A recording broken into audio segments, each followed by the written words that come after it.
स्वागत है दोस्तों आपका स्किल दोस्त में। मैं हूं तारिक, और जैसे कि पिछले वीडियो में हमने आपको चैलेंज दिया था कि आपको ये सम निकालना है। एक एरे दे रखा है। ये एरे का इनपुट कुछ भी हो सकता है। अभी हमने 3 5 4 1 2 4 दे रखा है, जिसको हम ऐड करेंगे तो 19 आएगा, जो कि आउटपुट हम चाहते हैं। तो इसी तरह का हम कुछ भी मतलब यूजर आपको दे देगा, बट आपको जो इनपुट मिलेगा एरे में उसको ऐड करना है और आउटपुट में लेके आना है। तो आज की वीडियो में हम इसको सॉल्व करने वाले हैं। बहुत ही आसान सा ये जो है इंटरव्यू प्रोग्राम है जो हमें करना है, और मुझे लगता है ज़्यादातर लोगों ने कर भी लिया होगा, और नहीं किया है तो आज हम कुछ तरीके लेंगे जिसकी हेल्प से हम इसको करेंगे। तो शुरू करने से पहले मैं बताना चाहूँगा कि अगर आप जो है इंटरव्यू की तैयारी कर रहे हैं, प्रोग्राम जानना चाहते हैं कि किस तरह के प्रोग्राम इंटरव्यू में पूछे जाते हैं, तो आप स्किल दोस्त पे आके आप जो हमारी सीरीज है frequently asked Java program in interview, ये आप देख सकते हैं। ये डे बाय डे हम अपडेट करते जाएंगे इसको। तो ये बेसिकली हमारी प्लेलिस्ट है जिसके अंदर हम ऑलरेडी 17 वीडियोस अभी तक अपलोड कर चुके हैं, और हर एक वीडियो के एंड में एक चैलेंज हम देते हैं जिसको हम नेक्स्ट वीडियो में सॉल्व करते हैं। तो तब तक के लिए आपके पास टाइम होता है, आप उसको सॉल्व कर सकते हैं, आप शेयर कर सकते हैं हमारे इस वीडियो में जिसमें हमने चैलेंज दिया है, और आगे और सॉल्यूशन भी देख सकते हैं नेक्स्ट वीडियो में कि आपका और हमारा सॉल्यूशन मैच करता है, या कुछ आपने अच्छा किया है या कुछ बुरा किया है। जैसा भी आपका है, आप अपना इनपुट भी हमें कमेंट के थ्रू दे सकते हैं, जिससे हम आपकी हेल्प से अपनी नॉलेज को भी हम गेन कर सकते हैं, ताकि हम मिलके एक दूसरे की हेल्प कर सकते हैं। मतलब आपका जो कंटेंट है, जो आपका लॉजिक है, वो मेरी हेल्प कर सकता है, और शायद मेरा भी आपकी हेल्प कर दे। तो चलिए, ज़्यादा टाइम बर्बाद नहीं करते हैं, और अगर वीडियो अच्छा लगे तो आप सब्सक्राइब ज़रूर कीजिए और अपने दोस्तों के साथ भी शेयर कीजिए। तो चलिए शुरू करते हैं।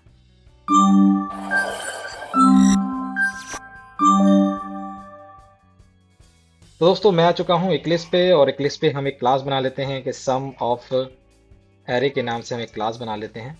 और ये हमारी क्लास बन चुकी है। इसमें हम क्या करते हैं, एक मेन मेथड बनाते हैं जिसके अंदर हम उस मेथड को कॉल करेंगे जो हम बनाने वाले हैं। तो बेसिकली जो हमारा इनपुट है, वो इनपुट क्या रहने वाला है, वो हम ऑलरेडी देख चुके हैं कि हमने क्या दिया था। इंटीजर की जो वैल्यू दी थी हमारे पास ARR, और ये बेसिकली हमारा इनपुट था।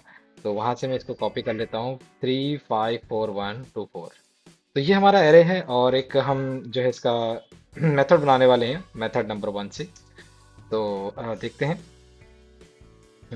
पब्लिक मेथड में स्टैटिक बनाऊंगा, स्टैटिक void और सम ऑफ एरे 1। तो सम ऑफ एरे का हम यूज़ करेंगे यहाँ पे। बेसिकली मेथड 1 का यूज़ करें, इसलिए 1 लिखा हुआ है मैंने। मेथड को स्टैटिक इसलिए बनाया है ताकि मैं उसको कॉल कर सकूं विदाउट क्रिएटिंग एन ऑब्जेक्ट। तो यहाँ पे हमें चाहिए एक इंटीजर, तो इंटीजर हम दे देते हैं इंटीजर का एरे। तो यहाँ पे हम दे देते हैं ARR, और यहाँ पे हमने इसको दे दिया। अभी एरर दे रहा है क्योंकि मैंने यहाँ पे इसको डिमांड जो मेरी है वो नहीं डाला है। तो ये बेसिकली हमारे इंटीजर का एरे हो चुका है, और एरे हमारे पास आ गया है। अब इस एरे को हम क्या करेंगे कि इस एरे को हम आसानी से अपने हिसाब से तोड़ मरोड़ सकते हैं और इसका सम निकाल सकते हैं। तो चलिए देखते हैं वो कैसे होने वाला है। तो इसके लिए हम क्या करने वाले हैं, हम एक अलग से आउटपुट के लिए एक वेरिएबल बना लेते हैं। सम नाम का वेरिएबल बना लेते हैं। फिलहाल के लिए हम इसको जीरो रखते हैं, मानते हैं कि अभी हमारे पास कुछ भी नहीं है और जो जीरो है। तो अभी हम क्या करते हैं, फॉर लूप चलाते हैं। फॉर लूप हम स्टार्ट कर रहे हैं, इंट आई इक्वल से जीरो, यानी कि अभी आई की वैल्यू जीरो से स्टार्ट करेंगे, और I less than ARR dot length, और यहाँ पे कर देंगे हम I plus plus. I plus plus करने के बाद हम यहाँ पे क्या करने वाले हैं, यहाँ पे हम जो भी सम होगा उसको ऐड करते जाएंगे। तो sum equal to sum plus, और हम क्या करने वाले हैं, यहाँ पे जो भी हमारी जो भी बेसिकली इंटीजर की जो भी एरे की वैल्यू होगी उसको एक एक करके आइटरेट कर रहे हैं हम। तो ये पहला आइटरेट, सॉरी, जो आई वैल्यू है वो आइटरेट हो चुकी है, यहाँ पे आइटरेट हो चुकी है। तो इस तरह से ये बेसिकली सम हमारा यहाँ पे आ गया है, SYSO, और ये कर लिया हमने सम। और यहाँ पे जब हम इसको कॉल करेंगे, इसको रन करेंगे, तो देखिए 19 आ चुका है। एक बार हम इसको डीबग में करके देखते हैं तो आपको अच्छे से समझ में आएगा। यहाँ पे आएंगे, और जब जब जब यहाँ पे हम डीबग करेंगे, तो बेसिकली ये मेथड की क्या डिमांड है, इसको हमें एरे में चाहिए। तो एरे में इसको जो भी इनपुट चाहिए वो एरे में हमने इसको दे दिया है, यहाँ से वो इधर आ चुका है इसके एरे में। और अभी सम हमारे पास जो है वो भी ब्लैंक पड़ा हुआ है। तो सम में कुछ भी नहीं है। अब सम के आगे से जब निकलेंगे हम, तो सम जीरो दिखाएगा, और पहला जो लूप चलेगा वो कहाँ तक चला रहे हैं, हम जितने भी एरे की लेंथ है वहां तक चला रहे हैं।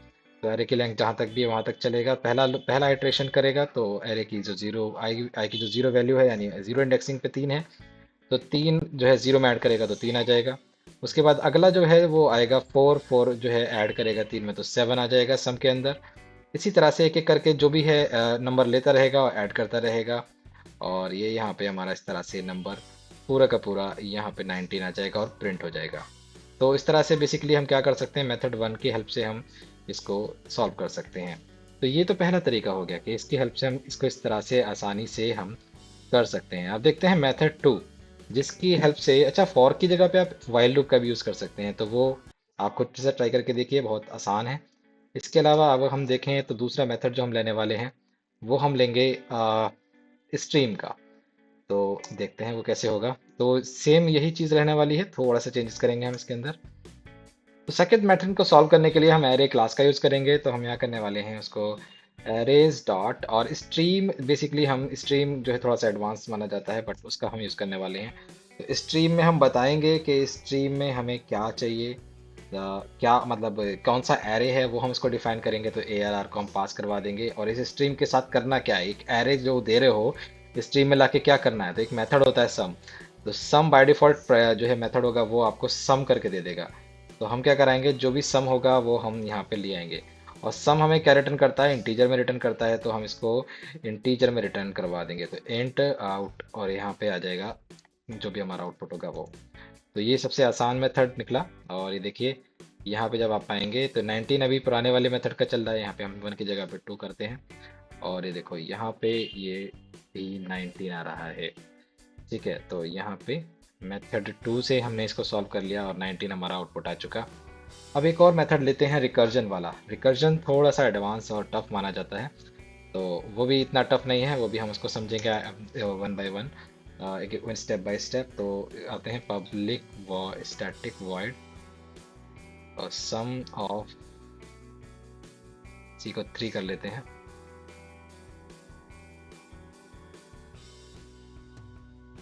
ठीक है, हमने 3 कर लिया है।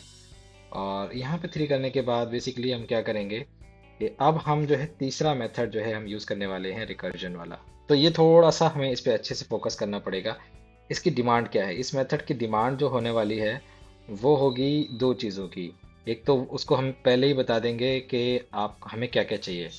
तो हम यहाँ पे एक तो हमें चाहिए होगा एरे, जिसको जो हमें यहाँ पे इस तरह से हम लेंगे एरे, इंटीजर टाइप का एरे ए आर आर। और दूसरा हमें क्या चाहिए, दूसरा हमें चाहिए लेंथ। तो लेंथ भी यहाँ पे हमें चाहिए होगी। तो लेंथ को हम करेंगे इंट एन। तो इंट को हम क्या करने वाले हैं, एक लेंथ डिफाइन कर एंट बना एन बना देते हैं, जो भी लेंथ होगी वो यहाँ पे एन के नाम से हम डिफाइन कर देते हैं। तो बेसिकली ये हमारा जो है आर्ग्यूमेंट हो गए। अब इस आर्ग्यूमेंट को हम करने वाले कैसे हैं ये आपको मैं आइट्रेशन में समझाऊंगा। तो देखिए, अगर हम करते हैं पहले इफ़, अगर हमारे पास एन जीरो है तो इफ़, और void को हमें रिटर्न करवाना है इंटीजर से। और अगर हमारा इफ़ कर लेते हैं एन इक्वल इक्वल ज़ीरो, अगर एन किसी ने ज़ीरो पास कर दिया, एरे में कुछ भी नहीं है, तो हमें वो रिटर्न करवा देगा सेम, कि भाई कुछ नहीं है एरे के अंदर, तो ज़ीरो रिटर्न करवा देगा। ठीक है, इसके अलावा अब दूसरी चीज़ क्या है कि रिटर्न करवाते हैं, रिटर्न भी नहीं करवाते, भी पहले हम इसको दूसरे कंडीशन लगा लेते हैं कि हम यहाँ पे क्या करेंगे, एरे की जो आई, एक हम करते हैं int a equal to array की जो हमारी वैल्यू है, मतलब जो लास्ट वैल्यू है वो निकालेंगे। तो एन माइनस वन कर देंगे, क्योंकि इंडेक्सिंग स्टार्ट होती है इसलिए -1 करना पड़ेगा, वरना जीरो वाला कैलकुलेट नहीं होगा। और अगर हम टोटल इंडेक्सिंग अगर जितनी भी है, जैसे इसके अंदर 6 है, तो अगर वो हम लगाते हैं तो इंडेक्स आउट ऑफ बाउंड आ जाएगा, उससे बचने के लिए -1 करना पड़ेगा, क्योंकि जीरो से काउंट करते हैं। अब ये तो हो गया बेसिकली हमारा पहला वाला पॉइंट, ये हमारा पहला वाला पॉइंट हो गया जिसको हम इस तरह से रखने वाले हैं। और एक हम लगा लेते हैं बी। तो बी मेथड में हम क्या करने वाले हैं, इसी मेथड को कॉल कराएंगे, इसी मेथड को कॉल कराएंगे। यही तो होता है रिकर्जन में, कि जिस मेथड में होते हैं आप उसी मेथड को कॉल कराते हैं। तो उसी मेथड को कॉल कराएंगे। अगेन इसकी क्या डिमांड होगी कि इसको भी एरे चाहिए, तो एरे हम इसको दे देंगे यहाँ पे। और एरे हम इसको कैसे देने वाले हैं, वही जो हमारा एरे है वो देंगे, और यहाँ पे इसको हम दे देंगे n-1। तो यहाँ पे जो हर बार हम एक एक करके इसको माइनस करेंगे। तो ये बेसिकली इसी को कॉल करेगा मेथड को। ठीक है, और ये मेथड को जब कॉल करेगा तो जितना भी हमारा आउटपुट आएगा उसको हम ऐड कर लेंगे प्लस बी, और यहाँ पे एक और इंटीजर बनाते हैं इंट सी इक्वल टू, तो जो भी ए प्लस बी की वैल्यू आएगी उसको हम सी में स्टोर कराएंगे और रिटर्न करा लेंगे। ठीक है, तो रिटर्न करा लेते हैं हम यहाँ पे सी के अंदर। तो ये बेसिकली हमें तीन चीज़ें रिटर्न करके दे रहा है, और यहाँ पे हम क्या करवाते हैं एस वाई एस ओ, और यहाँ पे हम करेंगे सम ऑफ एरे 3, और ये हो गया हमारा मेथड। ठीक है, तो ये मेथड हमारा यहाँ पे हो चुका है, और इसको आर्ग्यूमेंट चाहिए तो आर्ग्यूमेंट हम देते हैं एरर, एरे दे दिया हमने ये, और यहाँ पे इसकी एरे की जितनी भी लेंथ होगी वो भी हम इसको यहाँ दे देते हैं। तो ये हमारा हो गया काम ख़त्म। और अब देखते हैं कि एक बार ये 2 बार 19 आना चाहिए यहाँ पे। तो देखो ये हुआ कैसे, 19 तो आउटपुट आ गया, बट अब देखते हैं ये हुआ कैसे। इसको फिलहाल के लिए हम कमेंट कर देते हैं। अब एरर एरे में आ जाते हैं, सॉरी इसमें आ जाते हैं और डिबग करते हैं। तो डीबग में हम आ चुके हैं, और यहाँ पे आएंगे। अब देखिए यहाँ पे सम पे नज़र, यहाँ पे जो भी हमारा ऐड आ रहा है, ऐड हो रहा है, उस पर नज़र रखेंगे हम। तो यहाँ पे आते हैं। सबसे पहले क्या हुआ कि जो भी हमारी वैल्यू थी, एरे की जो भी वैल्यू थी वो आ गई, एरे के अंदर हमारा जितना भी था, और ए की वैल्यू यहाँ पे एरे आ चुका है, हमारा पूरा का पूरा एरे आ चुका है। इंट में एन पे जितना भी लेंथ थी 6 आ चुकी है, और एरे के अंदर अभी कितनी आ चुकी है, यानी कि ए एन माइनस वन कितने है, यानी कि 5 फिफ्थ इंडेक्सिंग पे, यानी कि 4। अब यहाँ पे ए पे 4 वैल्यू आ गई है, देखिए ए पे 4 वैल्यू शो कर रहा है। अब बी पे जब नंबर आएगा तो बी जो है फिर वापस से दूसरे मेथड में चला जाएगा। बी पे जैसे ही कॉल करेगा तो बी फिर एक और स्टेप के अंदर चला गया, हम दूसरे मेथड के अंदर घुस चुके हैं। तो अब यहाँ पे वो देख रहा है कि n इक्वल टू 0, एन तो 0 नहीं है, n की वैल्यू तो 5 है, तो ये यहाँ पे आ जाएगा। और a की वैल्यू कितनी है, अब यहाँ पे a की वैल्यू अब के बार कितनी आ रही है, 2, यानी कि ये देखिए इस तरह से n जो है ऑलरेडी -1 कर दिया था, तो यहाँ पे a की वैल्यू तो अभी 5 है फिलहाल, में कोई चेंजेस नहीं करे हैं। और यहाँ पे वापस अभी कोई चेंजेस नहीं चल रहा, बेसिकली जो जो वैल्यू है अभी लास्ट वैल्यू ही उठा रहा है, और उसको वापस से अंदर के अंदर, उसके अंदर भी एक एरे था, उसके अंदर भी मेथड के अंदर जा चुका है, यानी कि अभी हम 2 मेथड के अंदर घुस चुके हैं। अब तीसरा मेथड आ रहा है तो तीसरे में भी घुसेंगे, चौथा आएगा तो चौथे के अंदर, पांचवा आया तो पांचवे के अंदर, और छठा आया तो छठे के अंदर, और सातवां, जब तक हम इस लूप के अंदर नहीं घुस जाएंगे ना। अब ये 0 आया, यानी कि कुछ नहीं है। अब यहाँ पे अब n की वैल्यू क्या है, कुछ नहीं है, n की वैल्यू 0 हो चुकी है। तो अब यहाँ से हम वापस आना शुरू करेंगे। अब पहले सबसे अंदर जा चुके हैं हम, जितना भी लास्ट वाला था सबसे अंदर हम यहाँ पे आ चुके हैं। तो अब यहाँ पे इस पोजीशन पे अगर आप देखेंगे तो यहाँ पे ए की वैल्यू हमारे पास कितनी आ रही है, 3 आ रही है, यानी कि हम यहाँ पे आ चुके हैं यहाँ से, यानी कि यहाँ से हमने शुरू किया है, बट अभी आउटपुट कुछ नहीं दिया है। आउटपुट हमारे पास कुछ भी हासिल नहीं है, देखिए सी की वैल्यू कहीं भी प्रिंट नहीं हुई है। तो सबसे पहले अब क्या करेंगे कि ए की वैल्यू हमारे पास कितनी है, 3, और बी की वैल्यू अब ये काउंट करेगा। तो बी की वैल्यू देखो अब कितनी आ चुकी है, बी की वैल्यू 0, क्योंकि 3 से पहले कुछ भी नहीं था, इसी वजह से 0 इसने प्रिंट करा। तो 3 + 1 कितना, 3 + 0 3 हो जाएगा, तो सम 3 हो गया। ठीक है, तो सी इज इक्वल टू हो जाएगा 3, और सी को इसने रिटर्न कर दिया। अब आगे से फिर अब इससे बाहर निकल चुके हैं, पहले वाला लूप ने जो लास्ट वाले जो मेथड ने काम जो उसको कॉल किया था वो वापस से बाहर आ चुका है। तो अब यहाँ पे क्या हो रहा है कि अब दूसरे वाले पे, अब यहाँ पे देखो ए की वैल्यू घट के 4 हो चुकी है। अब 4 हो गई है, तो यहाँ पे दूसरे इसको मेथड को कॉल कर रहा है, और अब 4 में इसने अगली वैल्यू क्या उठाई, 3, तो इसको इसने कॉल किया। ठीक है, तो 3 पिछले मेथड से आया था, यानी कि जो पिछले का होगा वो इस पे आएगा। तो 3, अब जैसे अब इसका इन दोनों का सम जो भी आएगा वो अगले मेथड पे जाके ऐड होगा। तो देखो यहाँ पे सी की वैल्यू कितनी आई है, 7 आई है, तो 7 होल्ड कर लो, अगली बार जब इसको चलेगा तो वो कॉल करेगा। तो देखो यहाँ पे अब जो है 7 जो है हमारा सम ऑफ एरे आ रहा है ना, रिटर्न ये 7 आया है। अभी यहाँ पे आके फिर जो है होल्ड करके चलेगा, और ए की वैल्यू कितनी हो गई, ए की वैल्यू हमारी हो चुकी है 5, यानी अभी यहाँ पे आ चुके हैं, और जो हमारा ये आया ये ऐड होगा इसके अंदर। तो ये इस तरह से ऐड हो रहा है, और फिर ऐड होके इसमें तीनों दोनों में ऐड होके कितना हो गया, 12 हो गया। तो अब ये सम कितना आया, 12 आया। इसी तरह से अगली वैल्यू आ रही है, जो ए की वैल्यू है 1, यानी कि वो यहाँ पे आ चुका है, और 1 में वो कितना जोड़ेगा, जितना भी इनका सम आएगा। तो सम कितना आया था, सम भी जोड़ दिया इसने, 12 में जोड़ के 13 कर दिया था, और 13 होल्ड करके रखेंगे वो अगली पोजीशन के लिए। इस तरह से वो चलता रहेगा, और सारी की सारी वैल्यू को ऐड करता रहेगा। आई नो ये उन लोगों के लिए टफ है जिनको रिकर्जन के बारे में नॉलेज नहीं है, जो रिकर्जन जानते हैं उन्हें पता है कि जब पहले हम हमें जब तक आउटपुट नहीं आता, जब तक हम लास्ट पॉइंट पे नहीं चले जाते, उसके बाद से आउटपुट मिलना शुरू होते हैं रिकर्जन में। तो एक मिररिंग की तरह काम करता है ये। तो मतलब बॉक्स के अंदर बॉक्स, बॉक्स के अंदर बॉक्स, बॉक्स के अंदर बॉक्स। तो अभी हम लास्ट बॉक्स में हैं, तो पहला वाला बॉक्स क्लोज करेंगे, फिर उसके ऊपर बाहर वाले में आएंगे। तो उस तरह से ही कुछ ये चल रहा है इंटरनली, और इस तरह से हमें आउटपुट मिल गया। तो ये था हमारा आज का वीडियो, जिसमें हमने 3 तरह से जो है सम निकालना देखा, किस तरह से हम सम निकाल सकते हैं। और अब देखते हैं अगला चैलेंज क्या रहने वाला है।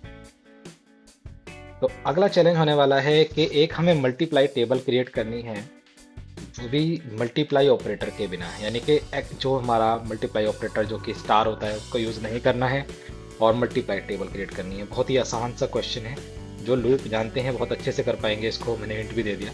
तो देखते हैं कैसे करते हैं। और अगर वीडियो अच्छा लगा हो तो इसको सब्सक्राइब कीजिए, अपने दोस्तों के साथ शेयर कीजिए, और हमारे चैनल को सब्सक्राइब करना ना भूलें। मिलते हैं अगले वीडियो में इस चैलेंज के सॉल्यूशन के साथ। Thank you for watching, thanks for your time.